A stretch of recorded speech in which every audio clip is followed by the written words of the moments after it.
स्वागत है मेरे इस YouTube चैनल में। तो दोस्तों आज हम लोग देखने वाले हैं प्रकाश का अपवर्तन चैप्टर। और हालांकि हम पार्ट 1 वीडियो बनाए थे और पार्ट 1 वीडियो में हम ये आपको बता दिए थे कि प्रकाश का अपवर्तन किसे कहते हैं।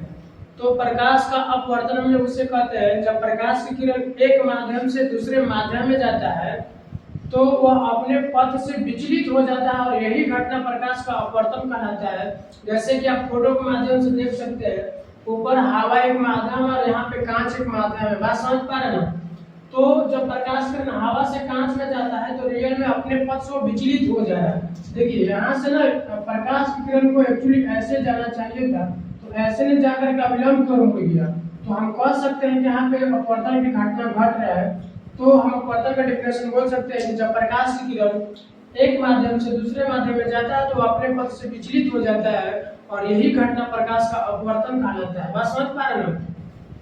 देखिए उसके अलावा और हम लोग उसमें देखे थे कि सघन माध्यम किसे कहते हैं और विरल माध्यम किसे कहते हैं। तो सघन माध्यम उसे हम लोग कहते हैं प्रकाश जिस माध्यम में प्रकाश का चाल कम होता है उसे हम लोग सघन माध्यम कहते हैं और जिस माध्यम में प्रकाश का चाल अधिक होता है उसे हम लोग विरल माध्यम कहते हैं। बात समझ पा रहे हैं? और इसके अलावा दो और पॉइंट देखे थे हम लोग कि जब प्रकाश की किरण सघन माध्यम से विरल माध्यम में जाता है तो अविलंब से दूर भागता है, जब प्रकाश की किरण विरल माध्यम से सघन माध्यम में आता है तो अविलंब की ओर मुड़ता है। ठीक है, और आइए हम लोग देखते हैं यहाँ पे जो टॉपिक लिखा गया। हालांकि हम देखिए हम प्रकाश का अपवर्तन उस वीडियो में पढ़ा रखे थे, बट फिर से हम लोग एक बार रिकॉल कर लेते हैं ताकि हम लोगों को और बेहतर हो जाए। बात समझ पा रहे हैं? देखिए सबसे पहले ये टॉपिक हम को छूट गया था, उसमें हम इसको कवर करेंगे प्रकाश के अपवर्तन के कारण। देखिए जो प्रकाश का जो चाल होता है, जो प्रकाश का जो वेग होता है वो भिन्न भिन्न माध्यम में भिन्न भिन्न होता है। जैसे कि अगर बात किया जाए हवा में प्रकाश का चाल होता है 3 × 10⁸ मीटर पर सेकेंड। और उसी प्रकार से अगर हम लोग कांच में बात करेंगे तो कांच में चाल हो जाता है 2 × 10⁸ मीटर पर सेकेंड। तो प्रकाश का चाल भिन्न भिन्न माध्यम में भिन्न भिन्न होता है। जैसे कि बोल सकते हैं हम लोग हवा में प्रकाश का चाल इतना होता है, कांच में प्रकाश का चाल इतना होता है। इसीलिए प्रकाश का अपवर्तन का यही मतलब प्रकाश का अपवर्तन का कारण है। समझ पा रहे हैं? अब उसके बाद हम लोग देखेंगे प्रकाश के अपवर्तन का नियम देखने वाले हैं। ठीक है, उसमें भी देख लेते हैं, एक बार इसमें भी हम लोग देख लेते हैं। तो प्रकाश के अपवर्तन का नियम, प्रकाश की किरण एक माध्यम से दूसरे माध्यम में मुख्यतः दो नियमों के अनुसार जाती है। प्रकाश की अपवर्तन पर देखिए प्रकाश की जो किरण है एक माध्यम से मतलब हवा माध्यम से कांच माध्यम में दूसरे कांच माध्यम में मुख्यतः दो नियमों के अनुसार जाती है, जिसे प्रकाश के अपवर्तन का नियम कहते हैं। तो चलिए हम लोग देखते हैं जो दो नियम है कौन कौन सा नियम है। देखिए यहाँ पे लिखा गया पहला नियम। बात समझ पा रहे हो? पहला नियम है आपतित किरण अपवर्तित किरण। आने वाली किरण को आपतित किरण कहते हैं। तो इस फोटो के अकॉर्डिंग हो जाएगा ए और ओ, ए हो जाएगा आपतित किरण, अपवर्तित किरण ओ और बी हो जाएगा तथा आपतन बिंदु पर डाला गया अभिलंब। ये जो एल और ए डैश लोग कह रहा है ये अभिलंब है। आपतन बिंदु पर डाला गया अभिलंब तीनों एक ही तल में होता है। बात समझ पा रहे हैं? आपतित किरण और अपवर्तित किरण और आपतन बिंदु पर डाला गया अभिलंब तीनों एक ही तल में एक ही बिंदु पर होता है। उससे हम लोग प्रकाश का अपवर्तन का पहला नियम कहते हैं। अब आ जाएगा उसके बाद सेकंड रूल जो कि बेहद ही इंपॉर्टेंट है। बात समझ पा रहे हो? दूसरा नियम है प्रकाश का दूसरा नियम आपतन कोण की जाया आपतन कोण और प्रकाश का अपवर्तन का दूसरा नियम आपतन कोण और अपवर्तन कोण। आपतन कोण कहने का मतलब हो जाएगा कि कोण I और अपवर्तन कोण का मतलब हो जाएगा कोण R के बीच संबंध को बताता है, जिसका खोज 1621 ईस्वी में स्नेल ने किया था। स्नेल एक वैज्ञानिक का नाम था और 1621 ईस्वी में स्नेल ने प्रकाश का अपवर्तन का दूसरा नियम का खोज किया था। समझ पाए ना? इसीलिए प्रकाश के अपवर्तन के दूसरा नियम को स्नेल का नियम कहते हैं। बस समझ पाए? फिर से कर लेते हैं। जो प्रकाश का अपवर्तन का जो दूसरा नियम है वो आपतन कोण और अपवर्तन कोण के बीच में संबंध को बताता है और इसका खोज 1621 ईस्वी में स्नेल ने किया था। इसलिए हम लोग इसको स्नेल का नियम भी कहते हैं। और हम लोग नोट पॉइंट करके अलग से देखने वाले हैं कि रियल में स्नेल का नियम है क्या। ठीक है, तो स्नेल का जो नियम है यह प्रकाश की किसी विशेष रंग के लिए यह प्रकाश के किसी विशेष रंग के लिए आपतन कोण की ज्या मतलब साइन आई, आपतन कोण की ज्या का मतलब हो जाएगा साइन आई तथा अपवर्तन कोण की ज्या का मतलब साइन आर के अनुपात किन्हीं दो माध्यमों के लिए नियतांक होता है। नियतांक का मतलब मी हो जाएगा अर्थात मी बराबर sine i by sine r, जहां मी एक नियतांक है। बात समझ पा रहे हो? फिर से देखिए स्नेल का जो नियम है, यह प्रकाश के किसी विशेष रंग के लिए आपतन कोण की ज्या माने साइन आर तथा अपवर्तन कोण की ज्या माने साइन आर की किन्हीं दो माध्यमों के लिए नियतांक है अर्थात मी बराबर sine i by sine r हो जाएगा। बात समझ पा रहे हो? तो अब हम लोग इसके बाद देखने वाले कांच आयताकार कांच के स्लैब से अपवर्तन। तो चलिए अब हम लोग देखते हैं आयताकार कांच के स्लैब से अपवर्तन। बात समझ पा रहे हैं? देखिए यहाँ पे आयताकार कांच है जिसका नाम है के एल एम और एन है। बात समझ पा रहे हैं? और आयताकार यहाँ पे कांच है और इससे हम लोग अपवर्तन देखने वाले हैं। बात समझ पा रहे हैं?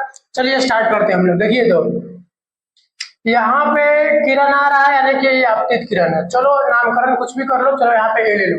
तो यहाँ से ए और बी आपतित किरण है, यहाँ पे आया और आने के दौरान यहाँ पे कांच में प्रवेश किया एक बार।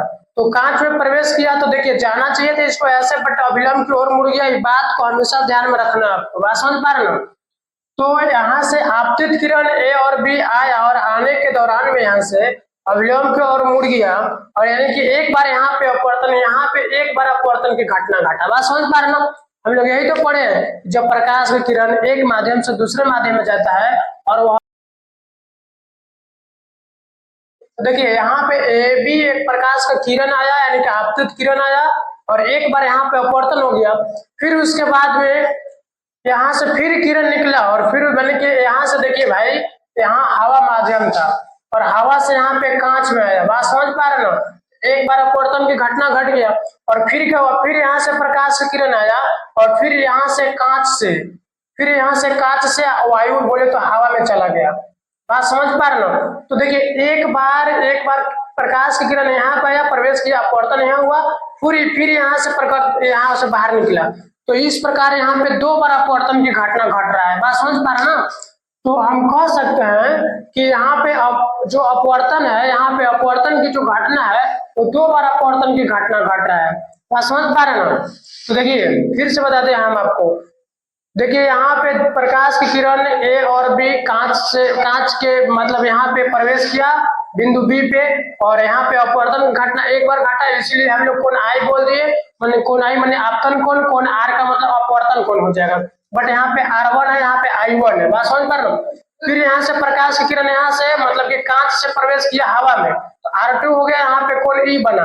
यहाँ पर कोण I लिखना चाहिए था, कोण I इसलिए नहीं निकले हैं क्योंकि हम लोग यहाँ पर इसका नामकरण पढ़ेंगे। इसको हम लोग कोण E को हम लोग निर्गत कोण कहते हैं, याद रखिएगा,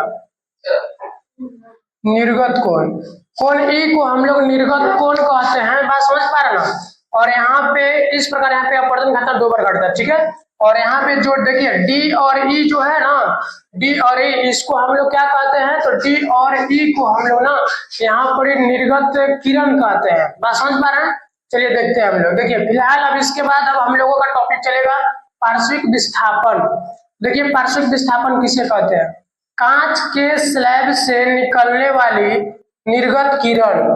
कांच के स्लैब से है, निर्गत किरण कौन सा है तो आगे हम लोग को पता चल जाए। कांच के स्लैब से निकलने वाली निर्गत किरण तथा आपतित किरण, इसको हम लोग ना इसको निर्गत किरण कहते हैं, ठीक है। कांच के स्लैब से निकलने वाली निर्गत किरण तथा आपतित किरण के मूल पथ के बीच के लांबिक दूरी को, तो यहाँ से देखिए आपतित किरण था और इसी का मूल यहाँ पे आया और इसके बीच और यहाँ से निर्गत किरण यानी कि आपतित किरण, यानी कि यहाँ पे आपतित किरण आ रहा था इसे आया और उसके बाद यहाँ से निर्गत किरण है, इसके बीच के लांबिक दूरी को हम लोग क्या कहते हैं तो पार्श्विक विस्थापन कहते हैं। जैसे यहाँ पे देखिए ब्रैकेट में लिखा हुआ है डी बराबर x और हम लोग मान लेते हैं कि इसका दूरी कितना x है।